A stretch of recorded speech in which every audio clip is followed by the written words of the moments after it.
자, 먼저 첫 번째 뉴스입니다. 저번 주였죠. 저번 주 수요일에 이제 방송을 했는데 아마 목요일인가 이게 발표가 났을 거예요. 한국 금통위에서 한국의 기준금리를 다시 0.25%를 올렸습니다. 베이비 스텝이라 그러죠. 그래서 이전에 기준금리 3%에서 이제 3.25%가 되었습니다. 그와 동시에 그날 이창용 하는 총재님이 하신 이야기, 그에 대한 분석 기사가 있어서 가지고 왔습니다. 이거 중요합니다. 이거 보셔야 돼요. 최종금리 연 3.5% 의견 다수, 금리 인하 논의는 시기상조 하는 베이비 스텝이라는 기사가 있습니다. 보시죠. 기준금리를 0.25% 올려서 3에서 3.25가 되었죠. 그죠? 그리고 기자회견에서 물가가 목표 수준을 수렴하고 있다는 증거가 확실한 이후 금리 인하에 관해 논의하는 게 좋을 것. 일단 팩트 체크하고 제 얘기 말씀드리겠습니다. 지금 금리 인하 논의는 시기상조. 그러면 최종금리 수준에 대해서는 금통위원 중 최종금리입니다. 지금 우리나라 같은 경우에는 0.5에서부터 쭉 올라왔습니다. 0.5에서부터 쭉쭉쭉 올라왔는데 보이시죠?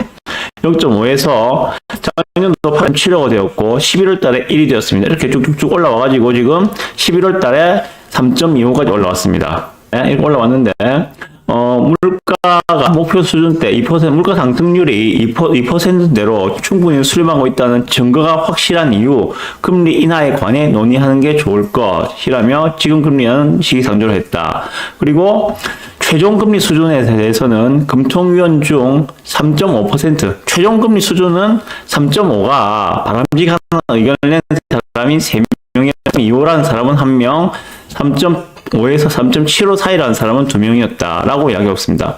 그러면 지금 한은에서 바라보고 있는 우리나라 금리 인상의 최종적인 목표는 3.5% 수준을 보고 있는 것 같다 라고 보시면 되겠죠. 자, 0.5에서 3.5까지 올라가는 겁니다.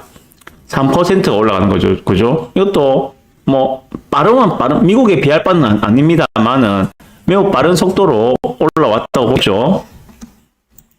그리고 자, 문제는 이제 그거죠.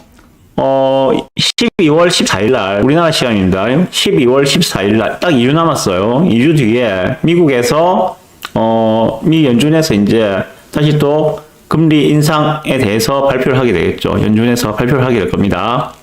FOMC를 개최하고 금리 인상을 발표할 건데 이번에 이제 뭐 대부분의 예측은 현재 미국의 기준금리는 이 표에서 보시다시피 4%입니다. 미국의 기준금리는 여기서 다시 0.5를 올릴지 0.75를 올릴지 아니면 일부에서 이야기하는 대로 0.25를 올릴지 그건 아무도 모릅니다. 지표가 나와봐야 하니까 지표를 보고 판단을 하겠죠.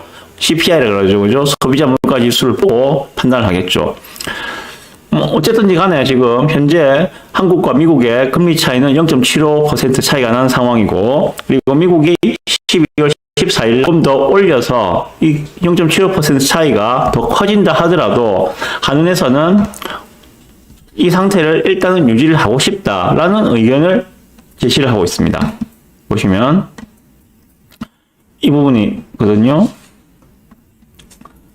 다음 달 연준이 빅스텝만 밟아도 격차는 1.25%포인트로 다시 확대된다. 그에 대해서 그 하는 총재님은 이창용 총재는 만약 0.75 자이언트 스텝을 올리면 충격해야 할 것이라면서도 별도로 임시 금통위 개최에 대해서는 원칙적으로는 열어두지만 그럴 가능성은 적다라고 했답니다. 그러면은 올해는 적어도 3.25%로 금리로 마감을 할 것이다. 그리고 내년에 한 번 더 금리 인상을 한다면은 그것은 0.25% 정도가 할 것이다. 이게 지금까지 현재의 한은의 스탠스다라고 보시면 될 것 같아요. 자, 뭐 이에 대해서 뭐 영향들은 많죠. 정치에는 영향이 제한적이라 하고 부동산 침체는 계속 될 거라 하고 뭐 이야기는 많습니다.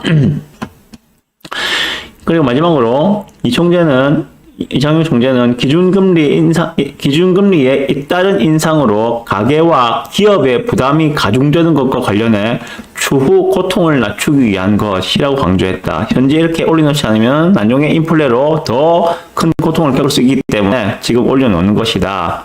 라는 이야기죠. 보셔야 됩니다. 가계뿐만이 아니라 기준금리의 잇따른 인상은 가계뿐만이 아니라 기업에도 부담이 가중된다고 같이 보셔야 할 것 같습니다. 자, 그럼 여기에 대해서 제 의견을 말씀드리고 댓글 보고 말씀드리겠습니다. 자,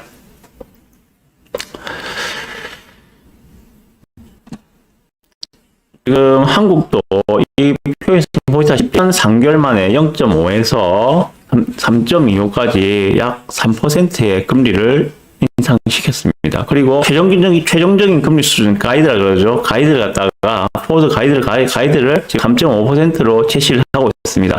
만약에 미국이 급격하게 더 올려서 5% 이상까지 기준금리를 올린다면은 한국도 어느 정도는 더 올려서 따라갈 수밖에 없겠죠. 그렇지 않으면 금리 차이가 너무 크기 때문에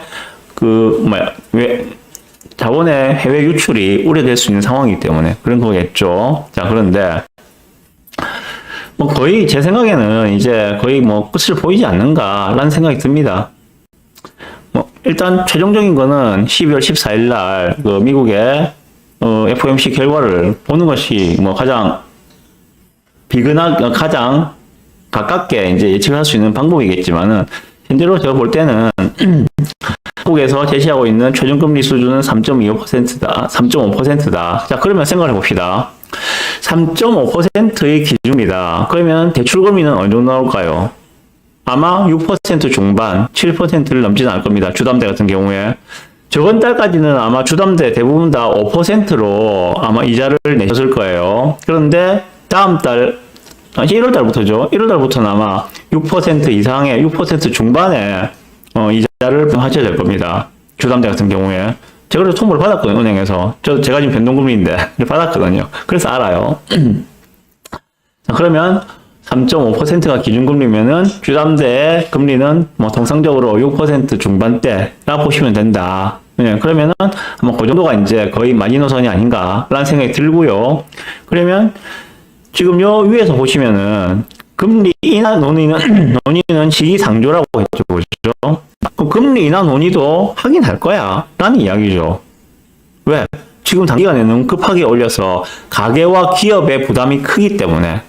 그 말은 무엇인가 하면은 결국은 경기가 침체될 가능성도 있다. 경기 침체와 금리 인상은 같은 방향을 보고 있는 단어가 아니거든요.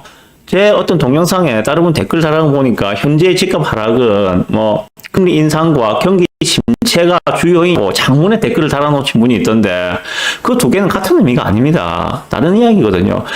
통상적으로 경기가 침체하면은 금리를 인하를 해야 돼요. 그죠? 통상적으로 경기가 급격하게 경기가 너무 좋아서 과열되는 형국에서는 그 과열을 시키기 위해서 금리를 인상을 하는 것들이고 서로가 마주보고 있는 형상이지 같은 방향을 보고 있는 것은 아니라 생각이 하거든요. 그래서 그런 이야기고 그래서 이런 상황에서 보면은 주담대가 10% 간다. 그래서 니 같으면 집 사겠냐? 이런 이야기는 좀 유치하거든요. 하지 맙시다. 주담대가 10%를 간다는 이야기는 한국의 기준금리가 7%를 간다는 이야기와 똑같은 이야기거든요. 한국의 기준금리가 현재 한은에서 내놓은 최종금리 수준을 3.5라고 이야기하고 있는데 7%까지 갈 수도 있겠죠. 절대로는 없으니까 갈 수도 있겠죠. 그렇지만 그럴 가능성이 높겠습니까? 아닐 가능성이 높겠습니까? 그에 대해서 한번 좀 생각을 해보셨으면 좋겠고요. 그리고 만약에 주담대가 10% 간다면 바꿔 말하면 한국의 기준금리가 7%까지 간다면 기업은 어떻게 될까요? 기업 대출금리는 당연히 10% 이상이 되겠죠. 그러면은 기업은 먼저 죽어날 겁니다, 아마. 경기는 박살난 상황이 될 것이고, 그런 부담감을 안고 정부에서 그렇게 금리 인상 드라이브를 계속할 수 있을까? 어렵지 않을까 생각이 들거든요. 그래서, 자, 정리해 봅시다, 그러면.